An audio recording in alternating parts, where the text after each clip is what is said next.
On a September morning, Diana Hale walked into a small garage on the outskirts of Richmond with a folder tucked under her arm and the kind of eyes that had already settled on a number before seeing the car. Isaac Mercer said nothing. He stood beside a tarped Corvette, hands dark with engine grease, and waited. Diana lifted the cover, made a few notes, then set a single sheet of paper on the workbench. $700. $700 for the car he had spent 8 years keeping alive. Isaac had not yet spoken when the garage door opened a second time. Subscribe now. The story of this Corvette and the quiet man standing beside it does not end here. The sign above Mercer Auto had not been repainted in years. The letters had faded to the color of old chalk against a background of peeling white, and the building itself, a low cinder-block rectangle on a 2-lane road south of the city, looked like the kind of place that survived on reputation rather than appearance. Which was, in fact, exactly how it survived. The interior was different. The concrete floor was stained in the way that only decades of honest work can stain concrete, not with neglect but with use, and the tool racks along the back wall were organized with a precision that would have surprised anyone expecting chaos. 3 ramps, 2 lifts, a rolling cabinet with 47 drawers. Everything in its place, and every place known by feel in the dark. Isaac Mercer had turned 33 in July and had not celebrated it in any way he could name. He was built lean from labor rather than exercise, his dark hair overdue for a cut, and there was a small scar on the back of his left hand, a thin white line running from the knuckle of his ring finger toward his wrist, that he had never explained to anyone who asked and that no one had asked about in years. He was under the hood of a 1969 Mustang when the morning started, working a valve stem that had been torqued wrong by someone who had learned from a video and who had also, based on the evidence now in front of Isaac, applied the same misplaced confidence to 3 of the surrounding components. Isaac was correcting each one in sequence, not because the customer had asked him to, but because he was not capable of leaving a thing half right. He worked without music. The only sound in the garage was whatever the engine gave back when he asked a question of it. That was the thing people who dealt with Isaac noticed first. He never hurried, even when the situation seemed to demand it, especially then. In the far corner of the garage, separated from the working bays by 10 feet of open floor, sat a car under a gray canvas tarp. The shape beneath the cover was unmistakable to anyone who knew the curves of a C-body Corvette. The long hood, the flared rear quarters, the low roofline, but the tarp had never been lifted in front of a customer. A man named Gerald, who brought his Silverado in twice a year for service, had once offered $4,500 for whatever was under there.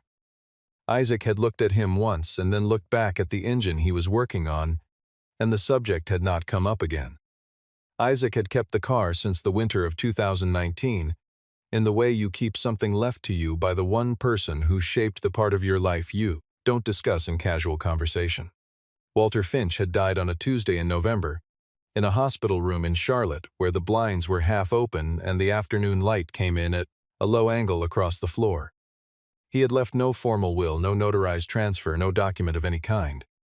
He had left a set of keys on the bedside table and said, the last time the 2 of them had spoken while he was still himself. When you understand why it matters, you'll know what to do with it. Isaac had not touched the car for 6 months after that. He had driven past the storage unit where it was sitting, twice on different weeknights, without stopping, before he finally went in and moved it. When he finally removed the original tarp and replaced it with the gray canvas, he did not look at the car for long. He covered it back up the same afternoon. That was 3 years ago, and nothing had changed, except the bills on the desk near the door. 3 months behind on the lease, 2 calls from the landlord. And now a black company sedan pulling up outside. Diana Hale was 27 and had closed 9 acquisition deals in the past 14 months, which was 3 more than the previous record holder at Apex Motor Group's regional division. She dressed for meetings the way a chess player opens a game, everything chosen in advance.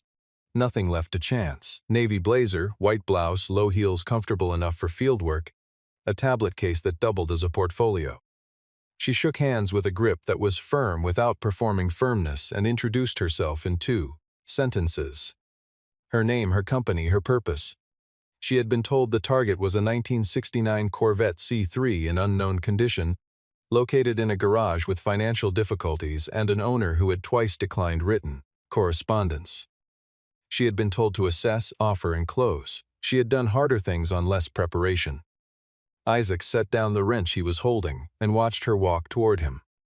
He did not offer his hand first. He let her offer hers, shook it once, and said nothing. She had prepared for resistance, for negotiation, for the emotional attachment people develop around old cars. She had not prepared for silence. Diana asked to see the vehicle. Isaac walked her to the corner without speaking, reached down for the edge of the canvas, and folded it back. The paint was a deep red that had faded and oxidized the way decades do to untreated lacquer. Still the ghost of its original color, but muted like a voice heard through a wall. The chrome on the front bumper was lifting at two corners. The driver's seat leather had split along a horizontal seam and curled back on itself. The passenger window carried a crack that had been there long enough to develop a faint amber tinge from UV exposure. Diana took photographs from 8 angles, noted measurements, typed into her tablet. Her stylus moved at the pace of someone executing a rehearsed process, and the process looked thorough if you did not know what thorough actually looked like. Isaac stood 3 feet back and watched without expression. Diana set her tablet face down on the workbench, opened the portfolio, and placed a single typed sheet beside it. The number sat in the center of the page, clean and alone, $700. She explained it in the tone of someone delivering a fair and slightly reluctant conclusion. Structural rust along the rear chassis rails. Non-original transmission based on registration history, incomplete title documentation. The offer reflected current assessed condition and the cost of remediation. Isaac looked at the page, then at the car, then at Diana without hostility, without frustration, with the exact quality of attention a person gives to something they are genuinely trying to understand. He said, "Do you know what this car is?" Diana said what she had been given to say. A 1969 C3 in need of full restoration. The offer reflected the actual condition. Isaac did not argue. He did not negotiate. He set the sheet back down on the workbench gently, the way you set down a book you have already read, and walked back to the Mustang. Diana stood at the workbench for a moment with the typed sheet in front of her and the sound of a wrench resuming work behind her. She had never had someone decline with such complete absence of drama. It was, she thought, more unsettling than anger would have been. She stepped outside through the side door and called Jason Brandt. He answered on the second ring, which was how he always answered when he was waiting. She told him the offer had been made and the owner had not signed. Jason interrupted before she could continue. He was not surprised. He had expected the first visit to land without a signature. That was the design. The 700 was not a real number. He explained in the measured tone of someone stating policy they had already decided was sound. It was a pressure point, meant to sit in the man's head for a week alongside the rent he couldn't pay. She would go back in 7 days, and the number on the page would look like relief instead of an insult. Diana asked if the company was certain about the vehicle's identity. Jason said the casting number on the block did not lie. Apex had verified through a third-party broker in Atlanta, a man who moved in circles where information like this traveled quietly. The car in that garage matched the block number on a document from a 1987 IMSA technical inspection. If it was what it appeared to be, it was worth more than the building Isaac Mercer was renting. Diana said nothing for a moment. She was standing in the narrow gravel strip between the garage wall and the road, and through the long rectangular window beside the side door she could see Isaac at work, soles of his boots and the lower portion of his legs, perfectly still in the way that people are still when concentrating on something small. $700. For something worth more than the building. She had done enough deals to understand the language beneath the language. She had started at Apex 2 years ago because she was fast and the automotive acquisition field moved in ways she understood intuitively. She had learned to read a room before entering it, to price sentiment into an offer, to find the moment when resistance was about to become acceptance. She had not before this morning stopped to locate the exact line where that skill became something else. She told Jason she would stay a while longer and assess the situation. He said to use her judgment, which was what he said when he meant, close this and stop overthinking. She did not get back into her car. The truck that pulled up at 11:47 was a Ram 1500 dark gray, with a small enclosed trailer behind it. Nothing about it announced itself. It was the kind of vehicle that moves through the world without asking to be noticed, and the two men who stepped out of it moved the same way. The taller one was in his early 60s, silver hair cut close, a face shaped by weather, not beaten by it but formed by it, the way certain faces become more themselves with age rather than less. He wore a flannel shirt in dark blue and moved with the deliberate economy of someone who had spent decades in environments where wasted motion cost time he didn't have.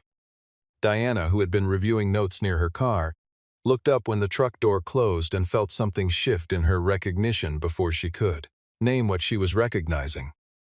The shorter man had salt and pepper stubble, wire-rimmed glasses, and carried a weathered canvas bag over one shoulder with the relaxed grip of someone who had carried it for years. He walked with his eyes moving around the garage exterior the way a person looks at a place they haven't seen in a long time, quietly checking what has changed. Isaac came out before they reached the door. He stood at the threshold, hands at his sides, and for the first time that morning his face moved into something that was not quite neutral, not surprise, but something more layered, the expression of a man confronting a part of his past that he had not forgotten but had learned to keep in a particular place. The tall man stopped a few feet away and said Isaac's name, not as a question, not as a conventional greeting. The way you say a name when you are confirming something you already knew to be true. Isaac said Cameron. Diana set her tablet down against the door of her car.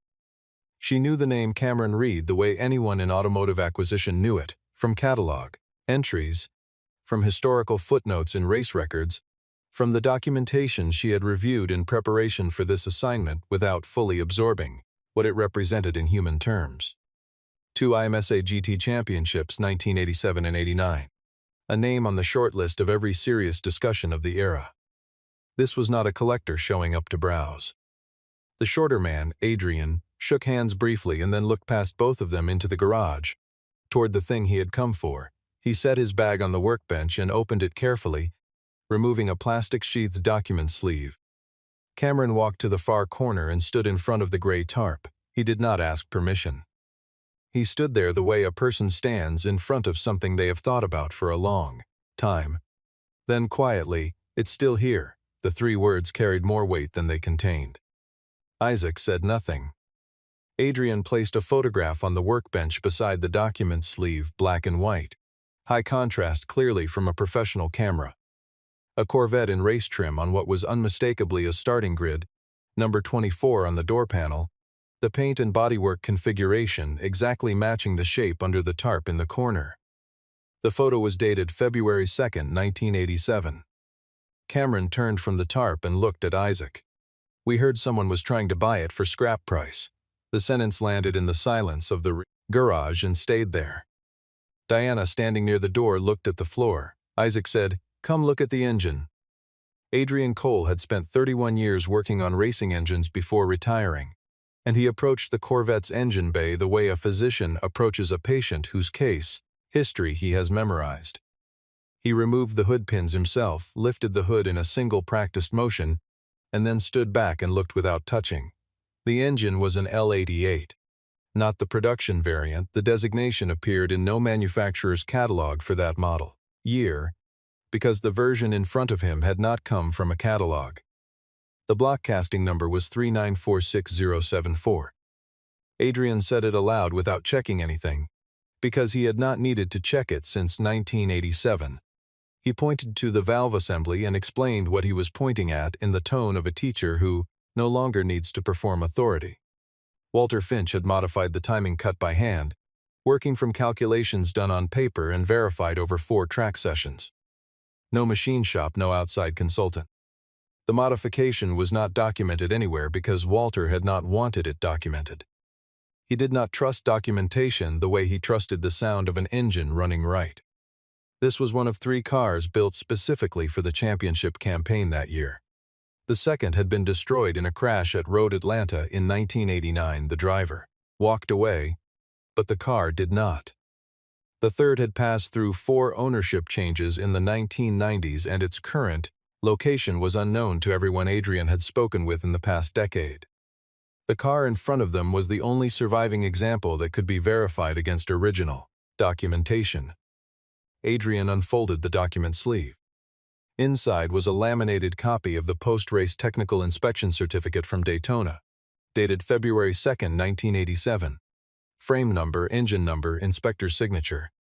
He set it beside the photograph on the workbench, placing his hand flat near both without covering them, the gesture of a man presenting evidence he has waited a long time to present. Diana had moved closer without fully deciding to. She was looking at the inspection certificate, at the number in the engine field, and she was doing the arithmetic she did not want to do but could not stop. Jason had known. He had the broker's research. He had the casting number. He had known the morning she walked in here with that typed sheet of paper exactly what she was carrying. Cameron pulled a folded sheet from his shirt pocket, not a copy, an original, the paper soft from years of careful handling, and laid it on the workbench. It was a handwritten service note from 1987, in the same blue ink that ran throughout the logbook Isaac had not yet shown them. The frame number matched. The engine number matched. The inspector's initials matched the certification. Adrian spoke to Diana without looking at her, his voice even. A comparable Corvette C3 in race configuration, without documentation, without provenance, without a surviving paper trail, had cleared $290,000 at auction in 2021. This car had the original logbook, the technical certificate, a complete chain of custody through one of the engineers who built it, and was the last known surviving example of a specific championship-winning variant. No serious auction house would place the floor below $380,000. The ceiling was a conversation that depended on which room you put it in. Isaac listened to all of it. He had known the car had value in the way you know something a person you trusted once told you was important without telling you how important. He had not verified it because Walter had not wanted verification while he was alive, and Isaac had not known how to want different things than Walter wanted.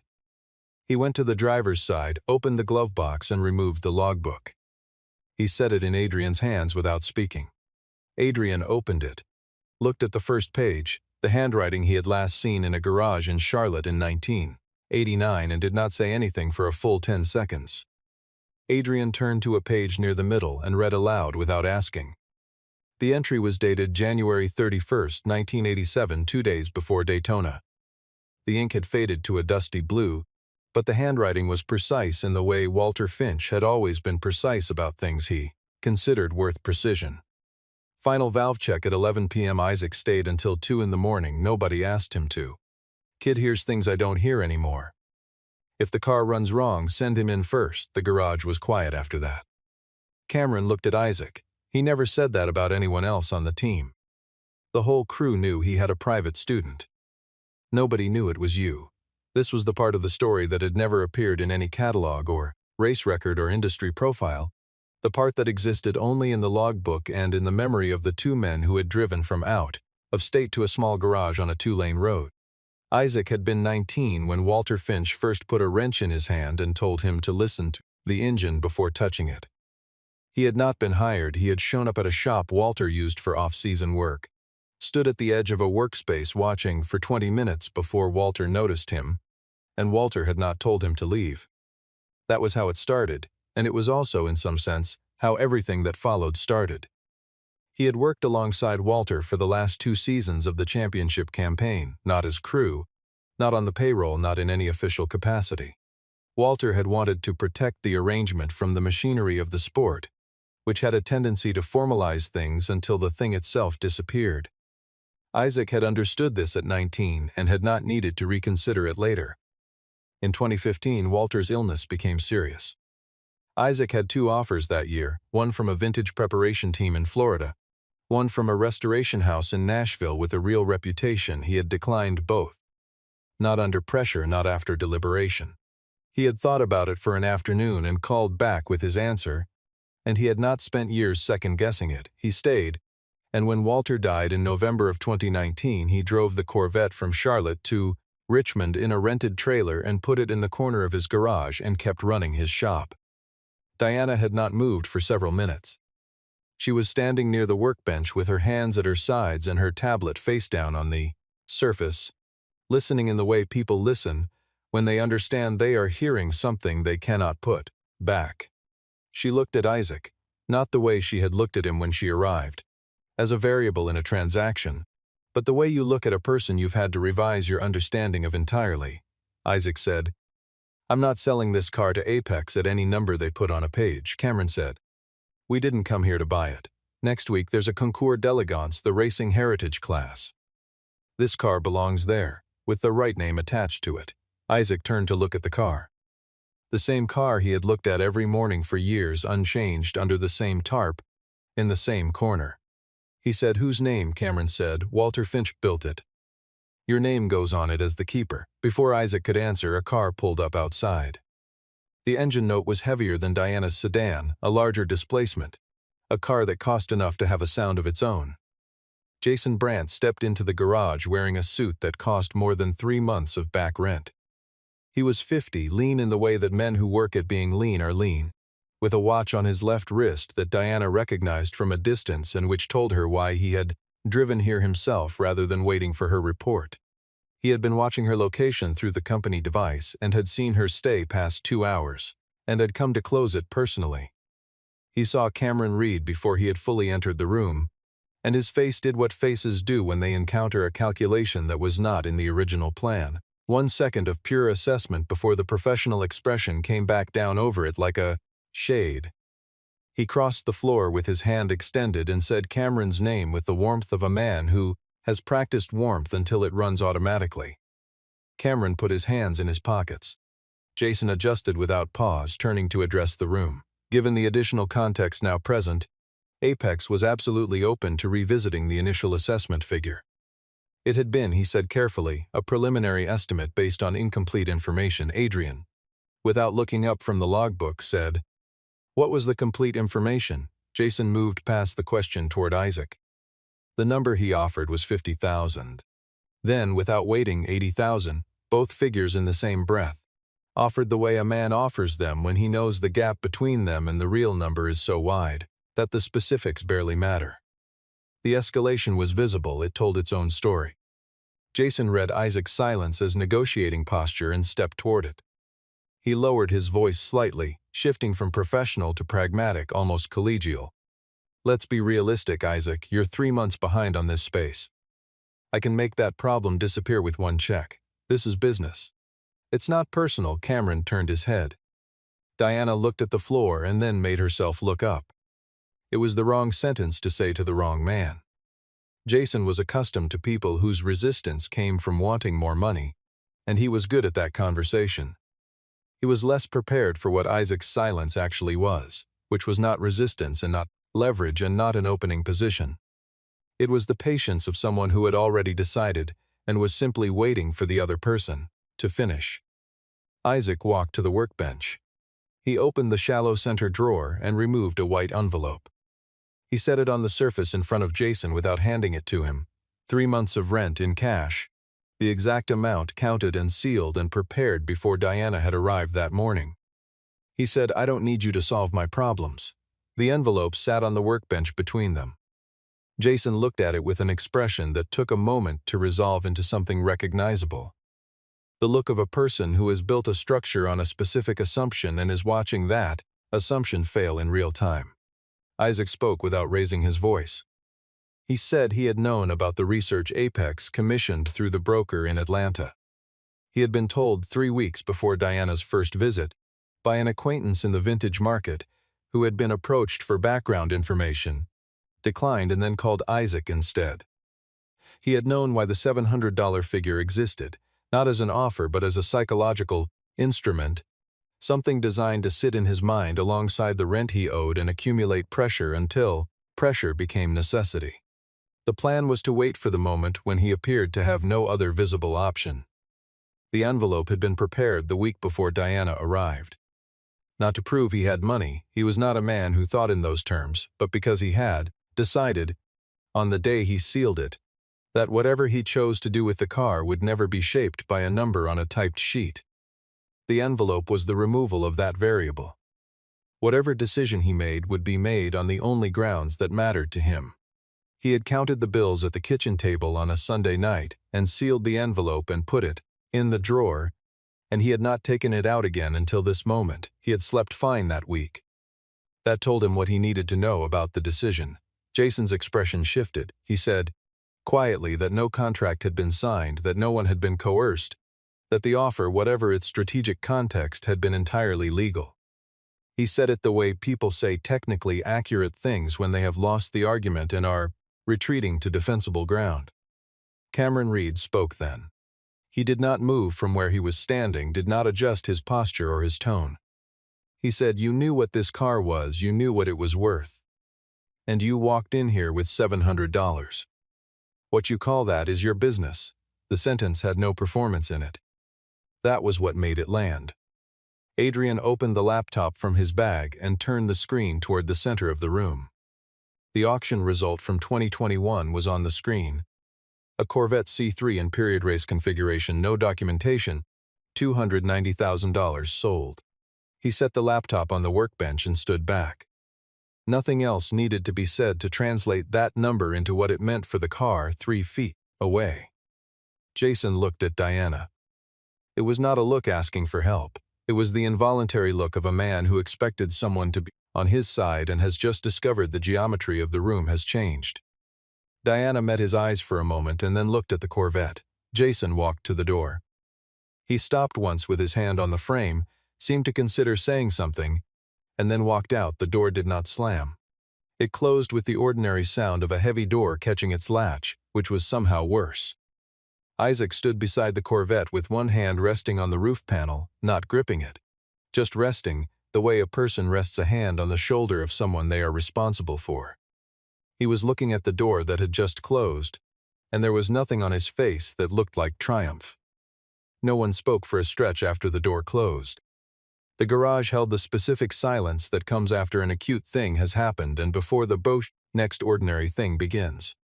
Adrian set the logbook on the workbench and closed it carefully, the way you close something irreplaceable. He found a page near the center and opened it again, gently, without asking. He read aloud in a quieter voice, not with emotion performing itself, but with the restraint of a man who understood the weight of what he was reading. The entry was dated February 1st, 1987, the night before Daytona. Final check done. Isaac stayed till 2 without being asked. "I don't know where he came from, but I know what he can hear. If this car crosses the line first tomorrow, it's because of the hours he put in tonight that nobody paid him for and nobody asked him to count. He won't take credit. He never does. That's either a problem or the best thing about him." Maybe both. Adrian closed the logbook. The sound was very small in the quiet of the garage. Cameron looked at Isaac. The whole crew knew he had a private student. Nobody knew it was you. He kept that separate on purpose. Isaac did not answer immediately. He was looking at the Corvette in the way people look at something when they are processing its meaning rather than its appearance. Then, he kept a lot of things separate on purpose. Diana spoke without the professional composure she had arrived with, not unprofessionally, just plainly the way a person speaks when the frame they use for a situation has been removed. She said she was sorry about the 700. She had run the comps she was given and filled in the paperwork she was handed, and had not done the thinking she should have done about why those numbers looked the way they looked. Isaac looked at her for a moment. He said, "I know you didn't know, nothing conciliatory, nothing accusatory. A statement of fact from a man who had watched her through a long morning and made a fair assessment." "Then you stayed, though?" Diana did not answer. She had not fully understood until he said it aloud that staying had been a decision rather than an inaction. She asked what he was going to do. He looked at Cameron. Cameron described Pebble Beach in fuller detail, the racing heritage class, the significance of bringing a car like this into a room where the people who understood it best could see it properly. Not a sale, a record being set straight in the most appropriate setting available, Isaac said. "And after that," Cameron said, "after that is entirely yours." The afternoon light had shifted while they were talking and now came through the high horizontal windows at a lower angle, reaching the side of the Corvette. The faded red paint caught it and for a moment looked less faded, the way old paint sometimes does at a particular hour, not restored but seen differently.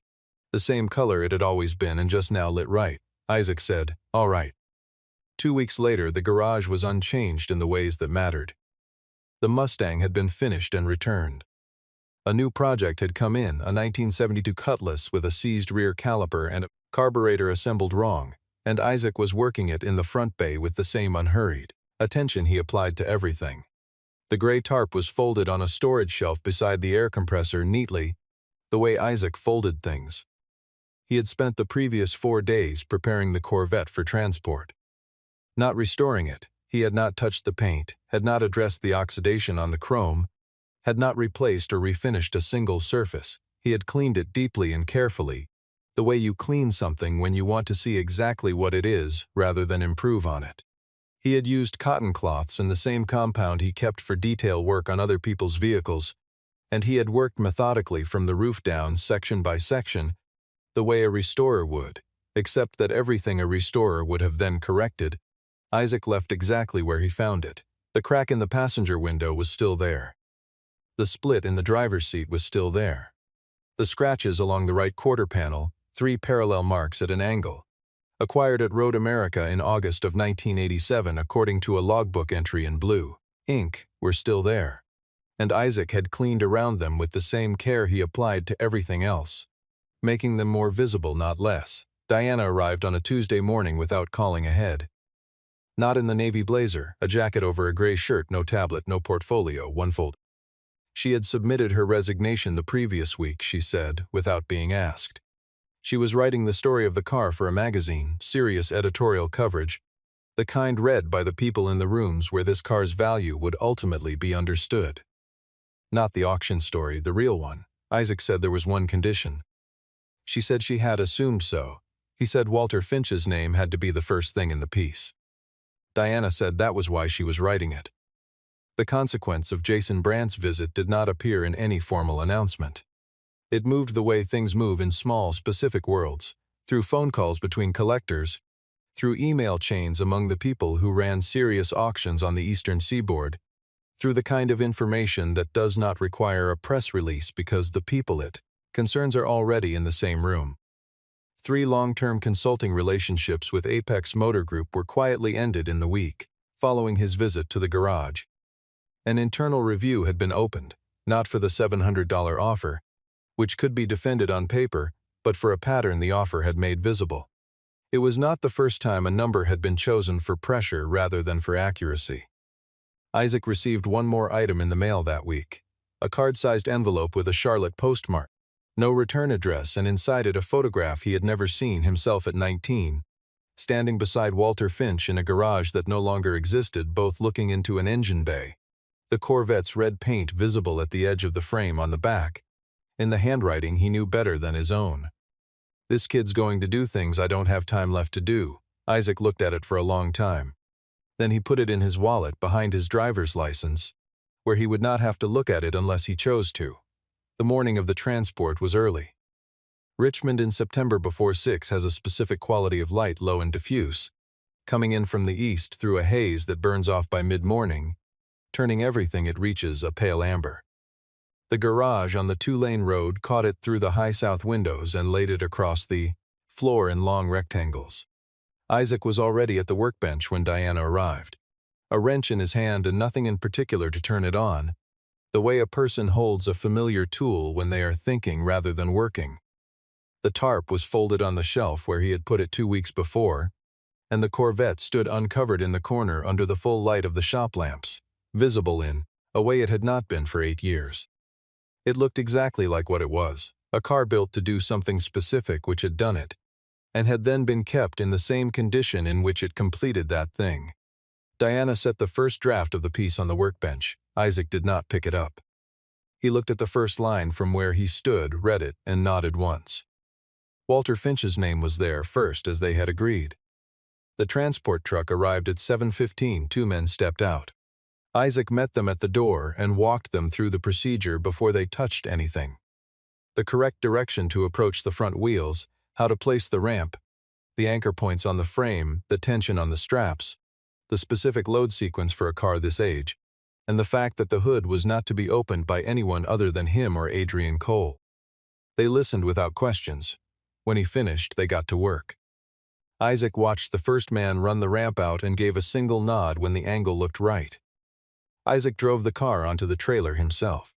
Slowly, precisely the way he did everything, and when the engine note dropped as he set the brake, it was the last time that engine would run, before the Pebble Beach paddock. He stepped out, ran both hands along the roof panel once from front to rear, and walked back down the ramp. Diana was standing at the edge of the open door while the men finished securing the trailer. She said he would have been proud. Isaac was watching the men work the final strap into place. He let the sentence settle the way he let most things settle before responding to them. He waited until the gate was secured and the chains were set, then, still looking at the shape of the car through the trailer's side window. I know. The truck pulled out and turned onto the road and was gone past the curve of the tree line within a minute. The garage behind Isaac was open to the morning air, emptier than it had been for years, and the early light came all the way through it now from door to back wall without anything to interrupt it. He stood at the threshold with the wrench still in his hand and looked at the road for a while.